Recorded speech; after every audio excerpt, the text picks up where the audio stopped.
Yeah, first, let me say how overwhelmed I am to give the Devar Torah, not only to the combined Kahal today, all the services, which I had not expected, but when I was asked if I would be willing to do it today, because in the Minyan there are a number of us, well, not me apparently, who have a problem being live streamed or on Zoom, I said, fabulous. I mean, what an opportunity to embarrass myself in front of a crowd. So, great opportunity. And I am a product of the Library Minyan, and during the last 50 years or so, a number of guidelines about drashot have developed. One of them is that it seems like the idea is to make some preliminary remarks, which I will forego, except actually I've already done so, so it's one bad. But one of the traditions, aside from keeping it relatively short, no one ever complained about a drasha that was too short, but one of the traditions is it's a good idea to connect the drasha with the parsha of the week. As we used to say, that we look through the week through parsha hashua eyes, or perhaps vice versa. Anyway, beyond that, the more machmir of us believe that a drasha should be about that portion of the parsha that we read in the triennial cycle. So I'm not going to do that. But I'm going to go back to last year's triennial cycle, what we read last year at this time. And it arises because of my ambivalent view of Joseph. Now, Joseph is certainly a key figure. Joseph, in my studies, realized that Joseph has more play in Breshit than any other person. This book is, in many ways, Joseph's book. And, he has a novella written about him. And as Sandra mentioned to me the other day, he is the only one who gets an award-winning Broadway musical. But beyond that, I have found Joseph to be a very difficult character. I found him to be somewhat two-dimensional. I found him to be lacking in emotion. Not this week. This week, he got plenty of emotion. But generally, he seems to be this odd character.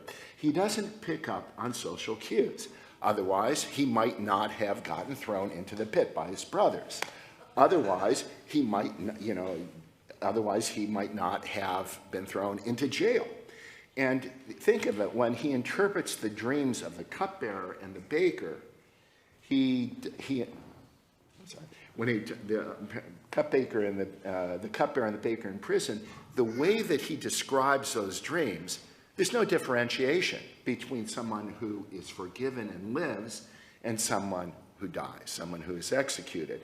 And there was a recent book written that made me think maybe the issue, I thought for a while that maybe the issue is that, Joseph is on the spectrum. And that was partially validated when a book came out about a month ago called Was Joseph on the Spectrum? And it's written by, and unfortunately I forgot to write down his name, but it's a law professor at Touro University. And he takes it a little bit long, but it's an interesting thought.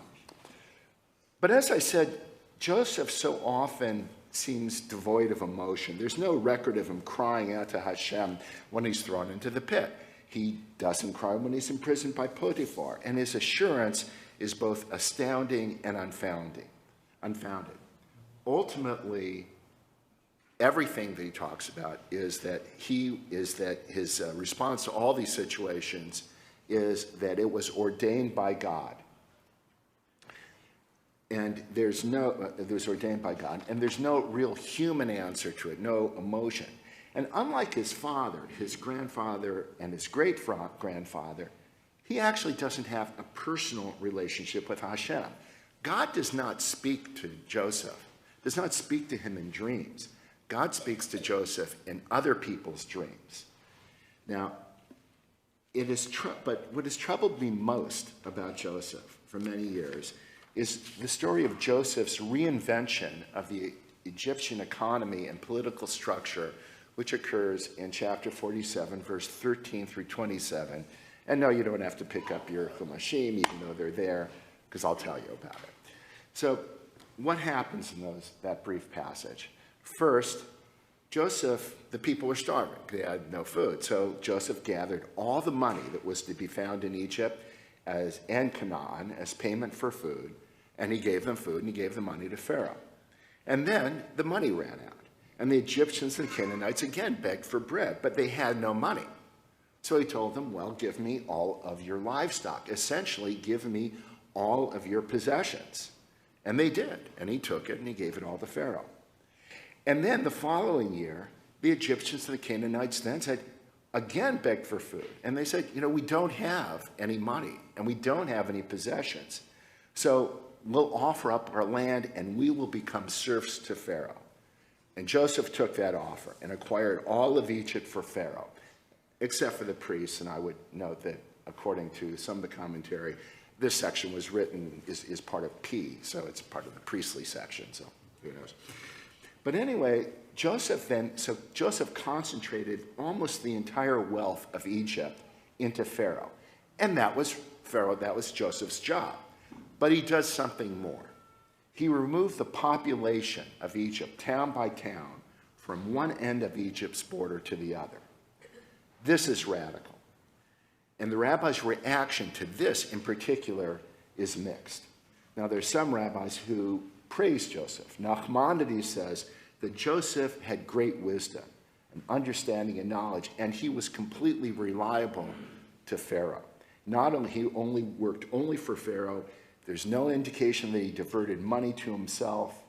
And in our society, when we suspect, and we're often too right, that corruption and power go together, this is admirable. Other commentators emphasize that Joseph gave the Egyptians a fair bargain. I mean, after all, they're alive. They didn't die. And Chazal emphasized that the Egyptians asked Joseph to take them and their land in exchange for bread. They were asking Joseph to take them as slaves. Joseph, and the commentary said Joseph only wanted to buy the land, but since they offered to become serfs, he took their offer. However, there are other rabbis who have a different view. Rashbam compares Joseph's actions to Sennacherib, the Assyrian king who is in many ways the personification of evil in the Tanakh. Radak says that Joseph dislocated the Egyptians because he wanted them to know that they were indebted to Pharaoh, that they were alive only by Pharaoh's grace. And in doing so, Joseph deprived them of their dignity and of their identity. However we look at it, the dislocation of entire populations is associated with evil. Stalin removed or killed much of the population of Ukraine and resettled it in order to gain power over it. Mao Zedong removed the city dwellers and intellectuals of China from the city to the country, resulting in massive famine and suffering. In this country, we have removed and dislocated entire nations, the First Nations, and we continue to do that. And let's not forget that that is something that has happened in Israel. These are not things to be proud of. And it is inconsistent with Joseph's actions, and our actions are inconsistent with Jewish values.